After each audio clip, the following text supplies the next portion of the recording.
मेरा नाम राजा मोहसिन अली ख़ान है। मेरा डिस्ट्रिक्ट जेहलम है और मेरे गांव का नाम दीवानी हजूरी है। बाय प्रोफेशन सॉफ्टवेयर इंजीनियर हूँ और मेरा सारा कैरियर आईटी का था। स्टार्ट में तो मैंने जिस तरह ट्रेडिशनल तरीके से लोग यहाँ पे गंदम लगाते हैं वो लगाई।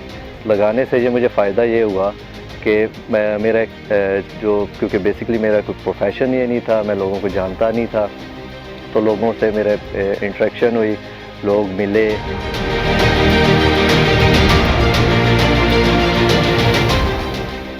बेसिकली कोविड का स्टार्ट था तो मैं फ्री था।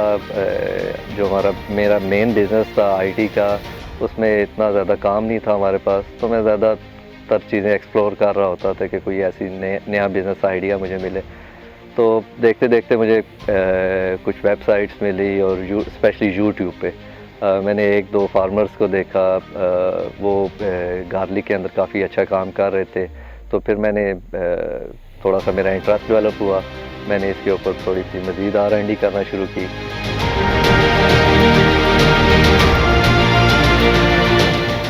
तो जब मुझे लगा कि गार्लिक में पोटेंशियल है, तो हमारी आबाई ज़मीन थी, काफ़ी अरसे से पड़ी हुई थी, कोई ऐसी ख़ास इसके ऊपर फसल लग नहीं रही थी।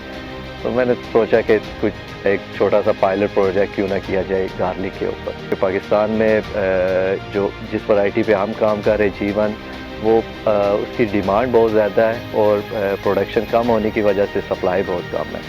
तकरीबन 8 कनाल से हमने 350 मन के अराउंड वेट की एक प्रोडक्शन ली थी। और आप पैसे के पॉइंट ऑफ व्यू से देखें तो शायद इसके साथ पाकिस्तान की कोई और ऐसी फसल है ही नहीं जो इसके साथ मैच भी करती हो।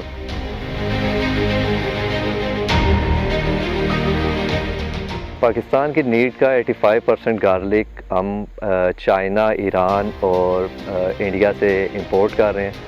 पाकिस्तान की जो अपनी लोकल प्रोडक्शन है वो तकरीबन 10% से भी ज़्यादा नहीं है। हमारे पास पहले एक दो और वैराइटीज़ थी लोकल, लेकिन वो प्रोडक्शन के हिसाब से काफ़ी वीक हैं। तो जब से G1 मार्केट में आया, फार्मर ने लगाना शुरू किया, इसकी प्रोडक्शन बहुत ज़्यादा है। तो ये एक बेसिकली फार्मर के लिए यही एक मेन अट्रैक्शन थी जिसको देख के नया फार्मर इस फील्ड में आ रहा है।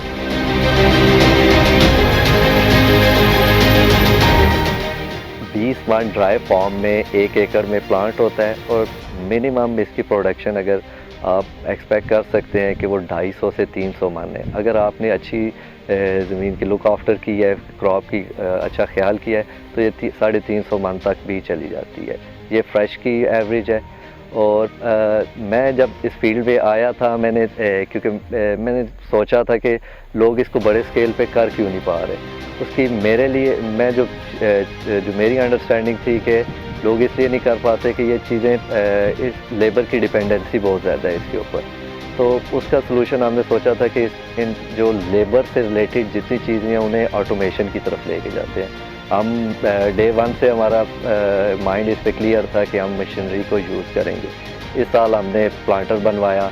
हमने पाकिस्तान में ये चीज़ें गार्लिक रिजिस पे नहीं लग रही थी।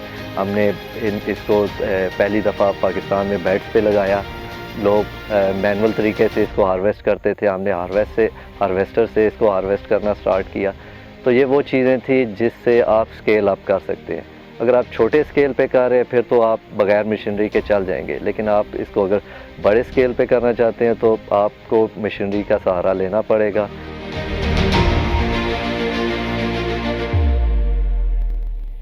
जो G1 का बिज़नेस मॉडल है ना, वो प्री बुकिंग है। आप प्री बुकिंग पे इसको आप बुक नहीं करवाते हैं, तो आप जब हार्वेस्टिंग के टाइम किसी भी फार्मर से लेना जाते हैं या किसी और थर्ड पर्सन से लेना चाहते हैं तो उसका रेट काफ़ी हाई हो चुका होता है, तो वो फिर उनका पूरा सीज़न रह जाता है। तो मेरा नए फार्मर्स के लिए स्पेशली एक मैसेज है कि आप बुकिंग के ऊपर, अर्ली बुकिंग के ऊपर जाएं, ताकि आपको एक अच्छे रेट पे आपके पास सीड टाइम के ऊपर आपको मिल जाए। अदरवाइज़ क्या होगा कि जब आप हार्वेस्टिंग के टाइम फार्मर के पास जाते हैं या किसी ऐसे बंदे के पास जाते हैं जिसके पास सीड है, तो मार्केट में शॉर्टेज की वजह से उसका रेट काफ़ी ऊपर चला गया होता है, तो फार्मर बाय नहीं कर पाता।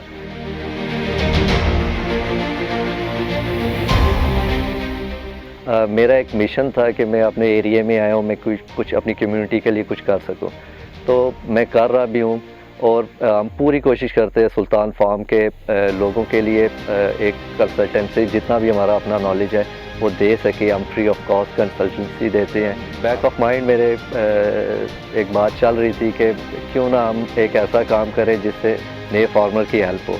तो उसके लिए हमने प्लान किया, हमने लोगों को मैंने एजुकेट करना शुरू किया, लोगों से खुद नॉलेज लिया, काफ़ी एक्सपीरियंस लोगों के साथ बैठा। पूरी जर्नी के अंदर जो मुझे सबसे अच्छे बंदे मिले उनमें मैं मियां अरशद साहब का ज़िक्र करना चाहूँगा कि शायद एक वाहिद बंदा मुझे इस पूरी जर्नी में मिला जो बेलौस लोगों की खिदमत करना चाह रहा था। कि मेरे सर्कल में इस साल अगर मैं बड़े फार्मर्स की बात करूं तो वो 50 से 60 बड़े फार्मर्स होंगे जिनको लास्ट ईयर हमने अपना नॉलेज ट्रांसफ़र किया। उन्हें इस साल हम लगवा रहे हैं गार्लिक। तो उससे अब इंशाल्लाह वो मज़ीद आगे लोगों को एजुकेट करेंगे। तो आप देखेंगे कि एक स्टेज आएगी कि हम पाकिस्तान की जो गार्लिक की प्रोडक्शन है उसमें एक बड़ा चंक कंट्रीब्यूट करने में इंशाल्लाह सक्सेसफुल होंगे।